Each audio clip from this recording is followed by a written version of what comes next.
आकाशवाणी भोपाल से प्रस्तुत हैं प्रादेशिक समाचार।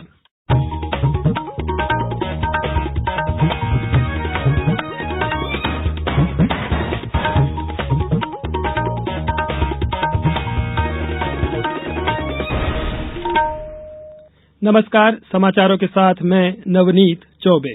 सबसे पहले एक अपील।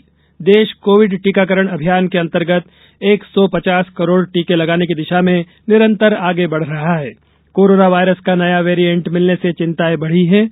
आपसे हमारी अपील है कि यथाशीघ्र दोनों टीके लगवाएं और अन्य लोगों को भी टीके लगवाने के लिए प्रेरित करें।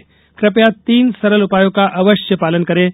मास्क लगाएं, 2 गज की सुरक्षित दूरी बनाए रखें, हाथ और चेहरा साफ रखें।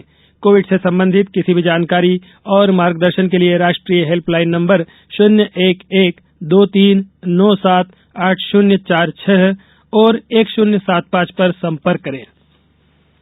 सबसे पहले इस बुलेटिन के मुख्य समाचार। प्रधानमंत्री ने श्री काशी विश्वनाथ धाम का उद्घाटन करते हुए कहा, न्यू इंडिया मंदिर भी बना रहा है और मेडिकल कॉलेज भी। अनुसूचित जाति और अनुसूचित जनजाति के लोगों पर अत्याचार रोकने के लिए शुरू हुई राष्ट्रीय हेल्पलाइन। झाबुआ में युवाओं को प्रतियोगी परीक्षाओं की तैयारी कराने के लिए शुरू हुई संकल्प प्रयास एक बेहतर भविष्य का योजना। और उत्तर भारत से आ रही सर्द हवाओं ने प्रदेश में बढ़ाई ठिठुरन। अब समाचार विस्तार से। प्रधानमंत्री नरेंद्र मोदी ने आज उत्तर प्रदेश के वाराणसी में श्री काशी विश्वनाथ धाम का उद्घाटन किया।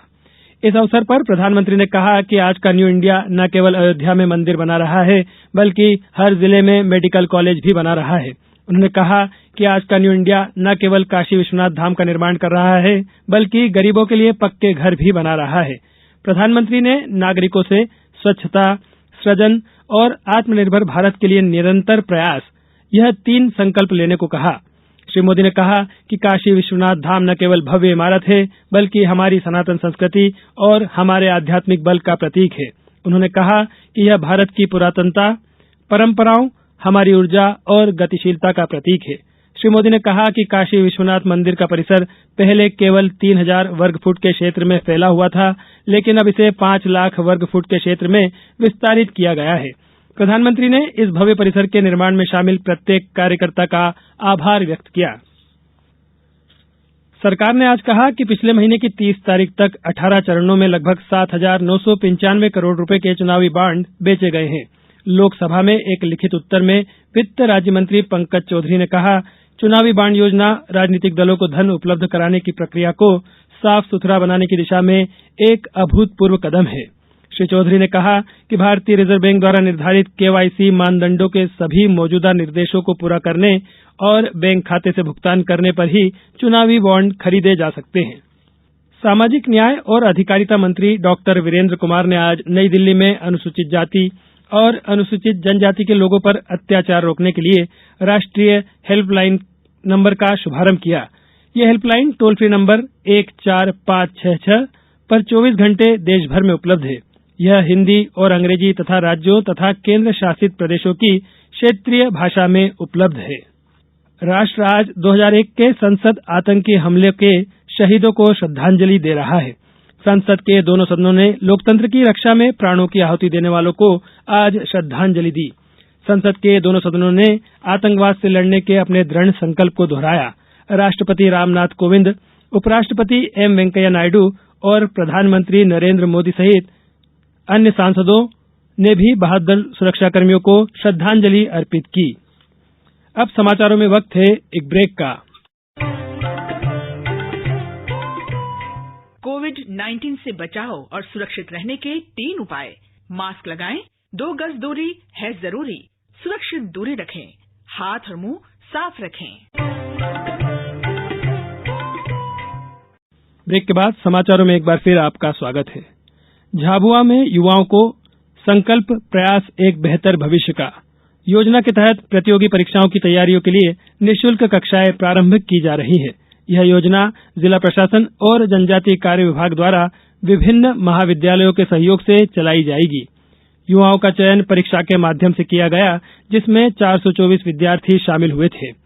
चयनित विद्यार्थियों की ऑनलाइन पढ़ाई के लिए कंप्यूटर हॉल, लाइब्रेरी, पढ़ाई के लिए उचित वातावरण, विषय विशेषज्ञ जैसी सुविधाएं उपलब्ध कराई जा रही हैं। अशोकनगर जिले में ग्रामीण अंचल की महिलाओं ने marketing, capacity building, tower building इत्यादि विधाओं का प्रशिक्षण खेल के माध्यम से प्राप्त किया। जिले के ईसागढ़ ब्लॉक के ग्राम सेमरखेड़ी पंचायत भवन में यह सामान्य उद्यमिता प्रशिक्षण 8 दिसंबर से 13 दिसंबर तक दिया गया। मुख्य प्रबंधक लीड बैंक अशोकनगर प्रबल प्रताप सिंह तोमर ने बताया कि सभी प्रशिक्षणार्थियों को बैंक से लोन लेने, स्व सहायता समूह, क्रेडिट लिंकेज, प्रधानमंत्री जन धन योजना, प्रधानमंत्री सुरक्षा बीमा योजना, प्रधानमंत्री जीवन ज्योति बीमा योजना सहित अन्य सुविधाओं की जानकारी प्रदान की गई। उत्तर भारत से आ रही सर्द हवाओं ने प्रदेश में ठिठुरन बढ़ा दी है। इस क्रम में रविवार को प्रदेश में सबसे कम 5.4 डिग्री सेल्सियस तापमान ग्वालियर में दर्ज किया गया, जो पचमढ़ी से भी कम था। पचमढ़ी में तापमान 7.4 डिग्री रहा। वहीं राजधानी में न्यूनतम तापमान 10.4 डिग्री सेंटीग्रेड रिकॉर्ड किया गया, जो इस सीजन का सबसे कम तापमान रहा। मौसम विज्ञानियों के मुताबिक आज कल में एक पश्चिमी विक्षोभ के उत्तर भारत के आसपास पहुंचने की संभावना है। इसके असर से वहां के पहाड़ों पर बर्फबारी हो सकती है।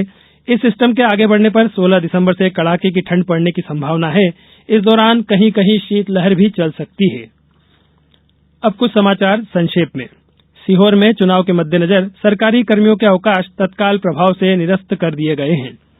अनूपपुर में पंचायत समन्वय अधिकारियों और सहायक विकास विस्तार अधिकारियों को ग्राम पंचायतों का प्रशासक नियुक्त किया गया है। शहडोल में मतदान केंद्रों का वेरिफिकेशन किया जा रहा है।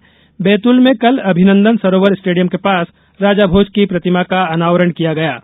अशोकनगर जिले में त्रिस्तरीय पंचायत निर्वाचन के लिए नामांकन भरे जाने के पहले दिन एक भी नाम निर्देशन पत्र प्राप्त नहीं हुआ है।